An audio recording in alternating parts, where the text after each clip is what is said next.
नमस्कार। कहानियों के इस सफ़र में आप सबका बहुत स्वागत है। आज हम सुनेंगे मुंशी प्रेमचंद जी द्वारा लिखित कहानी आधार। कहानी शुरू करने से पहले मेरा आप सबसे विनम्र निवेदन है, यदि मेरे द्वारा सुनाई गई कहानियाँ आप सबको पसंद आती हों तो कृपया मेरे चैनल को ज़रूर सब्सक्राइब करें और अपने मित्रों में भी शेयर करें। तो चलिए सुनते हैं। सारे गांव में मथुरा का सा गठीला जवान न था। कोई 20 बरस की उम्र थी। मसें भींग रही थीं। गौएं चराता, दूध पीता, कसरत करता, कुश्ती लड़ता था और सारे दिन बांसुरी बजाता हाट में विचरता था। ब्याह हो गया था, पर अभी कोई बाल बच्चा न था। घर में कई हल्की खेती थी, कई छोटे बड़े भाई थे। वे सब मिलजुल कर खेती बाड़ी करते थे। मथुरा पर सारे गांव को गर्व था। जब उसे जांघें, लंगोटे, नाल या मुकद्दर के लिए रुपए पैसे की जरूरत पड़ती तो तुरंत दे दिए जाते थे। सारे घर की यही अभिलाषा थी कि मथुरा पहलवान हो जाए और अखाड़े में अपने सवाई को पछाड़े। इस लाड प्यार से मथुरा जरा टर्रा हो गया था। गायें किसी के खेत में पड़ी हैं और आप अखाड़े में दंड लगा रहे हैं। कोई उलाहना देता तो उसकी त्योरियां बदल जाती। गरज कर कहता, जो मन में आए कर लो, मथुरा तो अखाड़ा छोड़कर हाँकने न जाएगा। पर उसका डील डॉल देखकर किसी को उससे उलझने की हिम्मत न पड़ती। लोग गम खा जाते। गर्मियों के दिन थे। ताल तलैया सूखी पड़ी थी। जोरों की लू चलने लगी थी। गांव में कहीं से एक सांडा निकला और गऊओं के साथ हो लिया। सारे दिन गऊओं के साथ रहता। रात को बस्ती में घुस जाता और खूंटों से बंधे बैलों को सींगों से मारता। कभी किसी की गीली दीवार को सींगों से खोद डालता। घर का कूड़ा सींगों से उड़ाता। कई किसानों ने साग भाजी लगा रखी थी। सारे दिन सींचते सींचते मरते थे। यह सांड रात को उन हरे भरे खेतों में पहुंच जाता और खेत का खेत तबाह कर देता। लोग उसे डंडों से मारते, गांव के बाहर भगा आते। लेकिन जरा देर में गायों में पहुंच जाता। किसी की अक्ल काम न करती थी कि इस संकट को कैसे टाला जाए। मथुरा का घर गांव के बीच में था, इसीलिए उसके खेतों को सांड से कोई हानि न पहुंचती थी। गांव में उपद्रव मचा हुआ था और मथुरा को जरा भी चिंता न थी। आखिर जब धैर्य का अंतिम बंधन टूट गया तो एक दिन लोगों ने जाकर मथुरा को घेरा और बोले, भाई कहो तो गांव में रहें, कहो तो निकल जाएं। जब खेती ही न बचेगी तो रहकर क्या करेंगे। तुम्हारी गायों के पीछे हमारा सत्यानाश हुआ जाता है और तुम अपने रंग में मस्त हो। अगर भगवान ने तुम्हें बल दिया है तो इससे दूसरों की रक्षा करनी चाहिए, यह नहीं कि सबको पीस कर पी जाओ। सांड तुम्हारी गायों के कारण आता है और उसे भगाना तुम्हारा काम है, लेकिन तुम कानों में तेल डाले बैठे हो, मानो तुमसे कुछ मतलब ही नहीं। मथुरा को उनकी दशा पर दया आई। बलवान मनुष्य प्रायः दयालु होता है। बोला, अच्छा जाओ, हम आज सांड को भगा देंगे। एक आदमी ने कहा, दूर तक भगाना, नहीं तो फिर लौट आएगा। मथुरा ने कंधे पर लाठी रखते हुए उत्तर दिया, अब लौट कर ना आएगा। चिलचिलाती दोपहरी थी। मथुरा सांड को भगाने के लिए निकला। दोनों पसीने से तर थे। सांड बार बार गांव की ओर घूमने की चेष्टा करता, लेकिन मथुरा उसका इरादा ताड़कर दूरी से उसकी राह छेक लेता। सांड क्रोध से उन्मत्त होकर कभी कभी पीछे मुड़कर मथुरा पर तोड़ करना चाहता, लेकिन उस समय मथुरा सामाना बचाकर बगल से ताबड़तोड़ इतनी लाठियां जमाता कि सांड को फिर भागना पड़ता। कभी दोनों अरहर के खेतों में दौड़ते, कभी झाड़ियों में। अरहर की खूंटियों से मथुरा के पांव लहूलुहान हो रहे थे। झाड़ियों में धोती फट गई थी, पर उसे इस समय सांड का पीछा करने के सिवा और कोई धुन न थी। गांव पर गांव आते थे और निकल जाते थे। मथुरा ने निश्चय कर लिया कि इसे नदी पार भगाए बिना दम न लूंगा। उसका कंठ सूख गया था और आंखें लाल हो गई थीं। रोम रोम से चिंगारियां से निकल रही थीं। दम उखड़ गया था, लेकिन वह एक क्षण के लिए भी दम न लेता था। 2-2.5 घंटों के बाद जाकर नदी आई। यही हार जीत का फैसला होने वाला था। यहीं से दोनों खिलाड़ियों को अपने दांव पेच के जौहर दिखाने थे। सांड सोचता था, अगर नदी में उतर गया तो यह मार ही डालेगा। एक बार जान लड़ाकर लौटने की कोशिश करनी चाहिए। मथुरा सोचता था, अगर वह लौट पड़ा तो इतनी मेहनत व्यर्थ हो जाएगी और गांव के लोग मेरी हंसी उड़ाएंगे। दोनों अपने अपने घात में थे। सांड ने बहुत चाहा कि तेज दौड़कर आगे निकल जाऊं और वहां से पीछे को फिरूं, पर मथुरा ने उसे मुड़ने का मौका न दिया। उसकी जान इस वक्त सुई की नोक पर थी। एक हाथ भी चूका और प्राण भी गए। जरा पैर फिसला और फिर उठना नसीब ना होगा। आखिर मनुष्य ने पशु पर विजय पाई और सांड को नदी में घुसने के सिवाय और कोई उपाय न सूझा। मथुरा भी उसके पीछे नदी में बैठ गया और इतने डंडे लगाए कि उसकी लाठी टूट गई। जब मथुरा को जोरों से प्यास लगी, उसने नदी में मुंह लगा दिया और इस तरह हौंक हौंक कर पीने लगा मानो सारी नदी पी जाएगा। उसे अपने जीवन में कभी पानी इतना अच्छा न लगा था और न कभी उसने इतना पानी पिया था। मालूम नहीं 5 सेर पी गया या 10 सेर, लेकिन पानी गर्म था। प्यास न बुझी। जरा देर में फिर नदी में मुंह लगा दिया और इतना पानी पिया कि पेट में सांस लेने की जगह भी न रही। तब गीली धोती कंधे पर डालकर घर की ओर लौट दिया। लेकिन 10 की 5 पग चला होगा कि पेट में मीठा मीठा दर्द होने लगा। उसने सोचा, दौड़कर पानी पीने से ऐसा दर्द अक्सर होता है, जरा देर में दूर हो जाएगा। लेकिन दर्द बढ़ने लगा और मथुरा का आगे जाना कठिन हो गया। वह एक पेड़ के नीचे बैठ गया और दर्द से बेचैन होकर जमीन पर लौटने लगा। कभी पेट को दबाता, कभी खड़ा हो जाता, कभी बैठ जाता, पर दर्द बढ़ता ही जाता था। अंत में उसने जोर जोर से कराहना और रोना शुरू किया, पर वहां कौन बैठा था जो उसकी खबर लेता। दूर तक कोई गांव न था, ना आदमी ना आदमजात। बेचारा दोपहरी के सन्नाटे में तड़प तड़प कर मर गया। हम कड़े से कड़ा घाव सह सकते हैं, लेकिन जरा सा भी व्यतिक्रम नहीं सह सकते। वही देव का सा जवान जो कोसों तक सांड को भगाता चला आया था, तत्वों के विरोध का एक वार भी न सह सका। कौन जानता था कि यह दौड़ उसके लिए मौत की दौड़ होगी। कौन जानता था कि मौत ही सांड का रूप धरकर उसे यूं नचा रही है।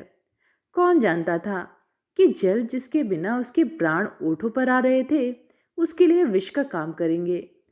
संध्या समय उसके घर वाले उसे ढूंढते हुए आए। देखा तो वह अनंत विश्राम में मग्न था। 1 महीना गुजर गया। गांव वाले अपने काम धंधे में लगे। घर वालों ने रो धो कर सब्र किया, पर अभागिनी विधवा के आंसू कैसे पुछते। वह हर दम रोती रहती। आंखें चाहे बंद भी हो जाती, पर हृदय नित्य रोता रहता। इस घर में अब कैसे निर्वाह होगा? किस आधार पर जीऊंगी? अपने लिए जीना या तो महात्माओं को आता है या लंपटों को ही। अनूपा को यह कला क्या मालूम। उसके लिए तो जीवन का एक आधार चाहिए था, जिसे वह अपना सर्वस्व समझे, जिसके लिए वह जिए, जिस पर वह घमंड करे। घर वालों को यह गवारा न था कि वह कोई दूसरा घर करे, इसमें बदनामी थी।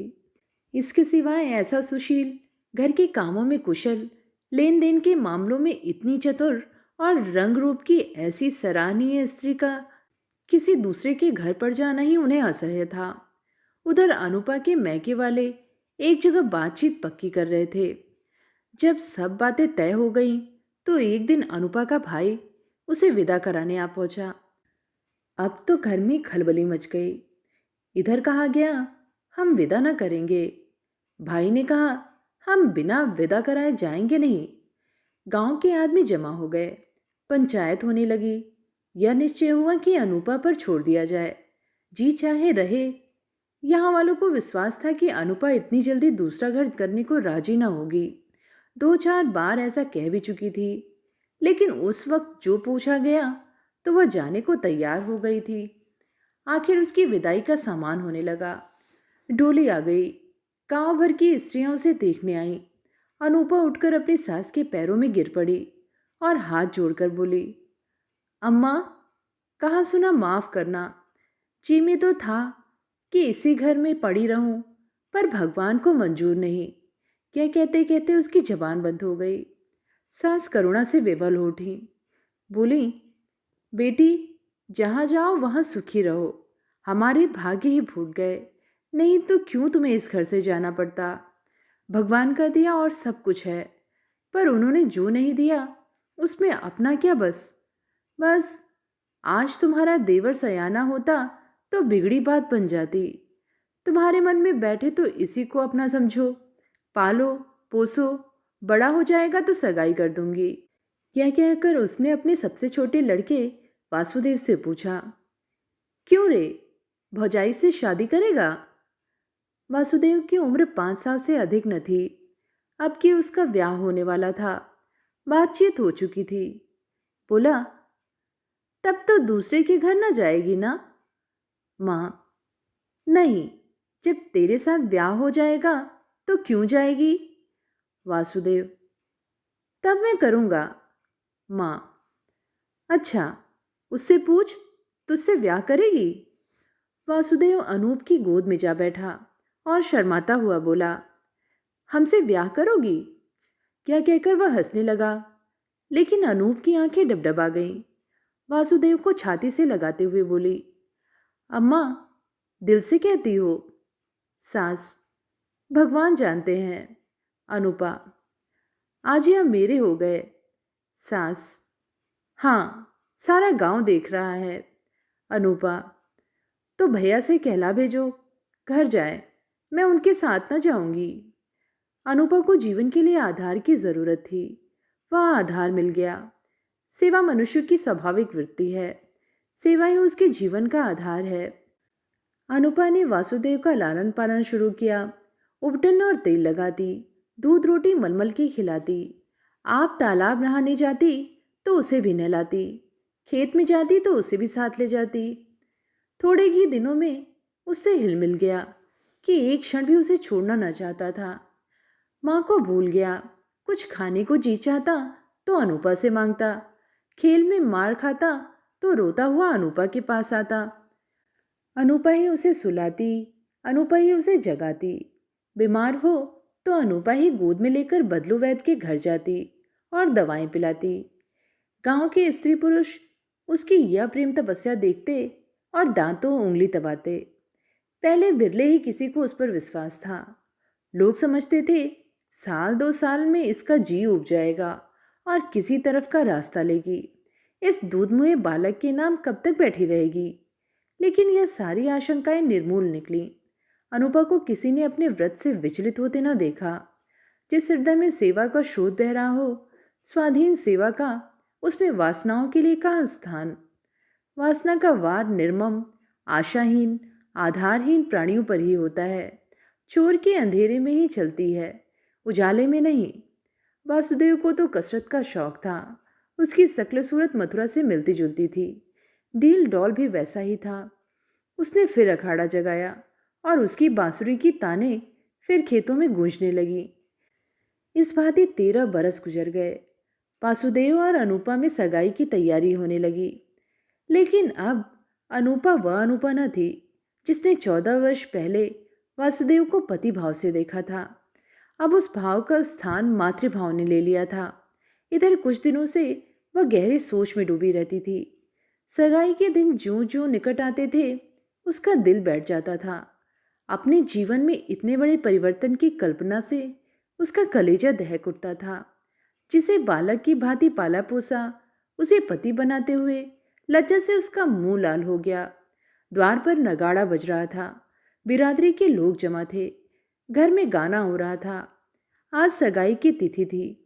सहसा अनुपा ने जाकर सास से कहा, अम्मा, मैं तो लाज के मारे मरी जा रही हूं। सास ने भौचक्की होकर पूछा, क्यों बेटी, क्या हुआ? अनुपा, मैं सगाई न करूंगी। सास, कैसी बात करती है बेटी, सारी तैयारी हो गई है, लोग सुनेंगे तो क्या कहेंगे? अनुपा, जो चाहे कहें, जिसके नाम पर 14 वर्ष बैठी रही उसी के नाम पर अब भी बैठी रहूंगी। मैंने समझा था मर्द के बिना औरत से रहा न जाता होगा। मेरी तो भगवान ने इज्जत आबरू निभा दी। जब नई उम्र के दिन कट गए तो अब कौन चिंता है? वासुदेव की सगाई कोई लड़की खोज कर दो। जैसे अब तक उसे पाला, उसी तरह अब उसके बाल बच्चों को पालूंगी। तो ये थी कहानी आधार। कहानी आप सबको कैसी लगी नीचे कमेंट में लिख के ज़रूर बताइएगा। आगे भी ऐसी कहानियाँ सुनते रहने के लिए चैनल को ज़रूर सब्सक्राइब करें। फिर मिलेंगे एक नई कहानी के साथ। धन्यवाद।